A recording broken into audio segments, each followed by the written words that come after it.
in Peltier, Behest, Kofik and Bahin.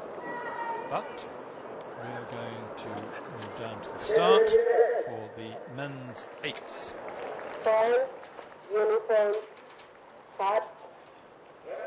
And over in lane one, Croatia. Just trying to get that boat straight. You can see them looking round, but the wind is very, very gentle. There's nothing rough about that, just a little popple. Got to get the hands clean through to the finish, then down and away to get that blade up and clear of the popple, and there will be no trouble for these eights. France in lane two. Half forward as if that's Germany in lane three. But they're not being called up to the front stops. They're not ready yet to go. Lane four will be Australia, which is now in view. James Tompkins, the oldest competitor in this regatta, born 19th of August 1965. He will turn 43 2 days after the Olympic final if he makes it to Beijing this summer. And in lane five, Great Britain, bronze medalist last year, but with a different lineup this year from that time. And China in lane six. Australia, Great Britain, China. Attention.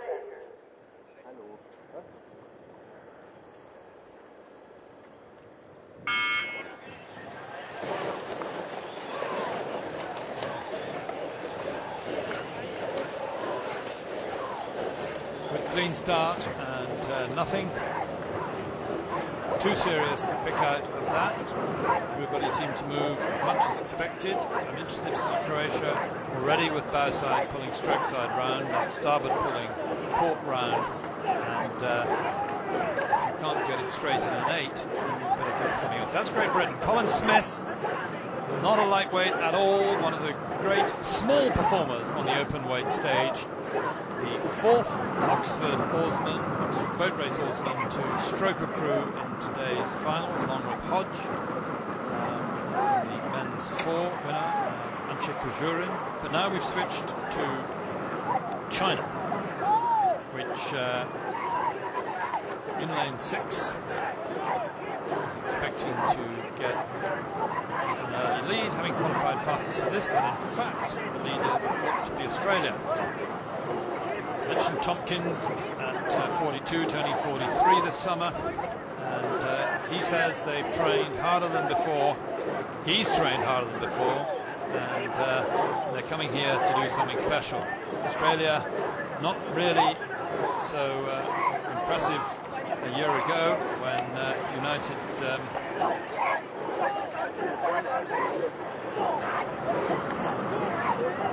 States won this event. Canada won this event. Germany second, Great Britain third. So Australia not on the medal rostrum last year, but taking emphatic steps to get back there this year with that eight now a very big lead in the first 500. We'll see the angle. They're not so far ahead of China or Great Britain, but they're up there, well ahead of the rest of the field on their side, and showing that performance in the early rounds was not a clear indicator of their quality. So we'll see the 1,000 metre mark. Australia there 1.3 seconds up at 500 over China, and 2 seconds ahead of Great Britain in bronze medal position. Germany fourth, Croatia fifth, and France sixth. But that Australian crew looks very solid in the water, and will be hard to grip onto. We don't know anything about them in terms of whether they have a race plan that comes on strong in the second half, because it looks pretty strong in the first half to me. But we will see when they're through 1,000 metres quite what kind of margin they've built up in the first half, and we'll be able to assess whether they've got enough juice to hold off respectively Great Britain and China. Great Britain now moved into a narrow second place over China in third place, and then in the middle of the course we have Germany, and on the far side of the course we have Croatia, and France in sixth place. But Great Britain clawing back onto Australia now, and they have a race plan, and they have a great deal of confidence. When Mann went out of the lead Great Britain boat, which was the 4, they didn't pluck one from the 8, they left the 8 in place, and they took somebody from the pair. That 4 duly won, and this 8 has got to prove its wealth. This is a very important selection race for the individual men in this 8. There are 1 or 2 who have the sword of Damocles hanging over their seats, and if they don't get a good performance today, then there will be changes in the British crew before Lucerne in 2 weeks' time. There they are in camera. Smith, bow of the bronze medal pair last year with Langridge, who's in the 3 seat of this 8, and that 8 is now trying to claw its way back up the decks of the Australia crew, leading by such a big margin as they went through 1,000 metres. As they come to the last quarter of the race, can Great Britain now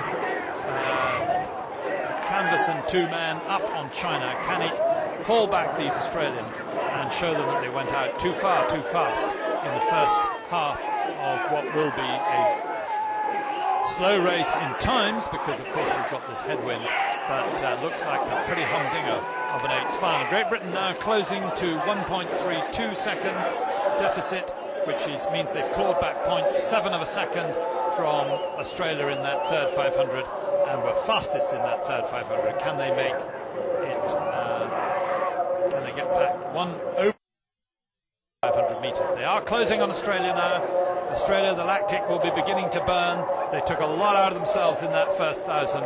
Have they got it in the second 1,000? Germany presently in 4th place there in camera, but they don't look, notwithstanding the confidence of Thorsten Engelmann, the 6th man who rode for Cambridge in 2006 and again rode for Cambridge, although he wasn't in statute pupil RI, wasn't a qualified pupil of the university. He rode for Cambridge in 2007. He's back in the German squad now, silver medalist last year. Don't look like they're going to get the medal here, and it doesn't bode well for their season. Australia are holding their lead. Great Britain and China chasing Australia for that lead, but it looks that the order will stay the same. We're in the last 150 metres. Australia holding on to a canvas and 2 men lead over Great Britain. They in turn holding on to a 5-6 man lead over China. Can Great Britain close on Australia in the last few strokes? I doubt it. Australia lifting the rate now and actually beginning to move that boat quite nicely. They've hung on well, and as we reach the finish line of the last race of this 2008 World Cup in Munich, it's Australia through the line first in 6:05.38. Great Britain second, China third, and then a long way back we have Germany in 4th place, Croatia in 5th place, and I think France actually have overtaken Croatia, but we'll see that result up in a moment or 2. So Australia first, 6:05.93 of a second. So Great Britain fastest over the last 500 as well, but still not enough to roll over Australia in the 2nd place. Germany, that's not right. We're being shown China. The result will change. It was China in 3rd place, and so I should stick to that. That's Jimmy Tompkins, 42 years old, raises his finger in a mini triumph. He was first an Olympic champion back in 1996 in the Coxswain 4, and repeated it, and then was in a superb pair with Drew Ginn. Ginn is now with Duncan Free in his pair. They'll be coming to Munich and Poznan, and the great thing that Tompkins gives to a crew is this extraordinary easy length. He's a very tall man. He reaches right out, long and lean, and draws a long finish too. So it becomes easy for the men behind him to keep their length, reach out, and stop chopping in on a short, punchy stroke. So the last race of this World Cup from Munich in Germany. Result, Australia 6:05.38.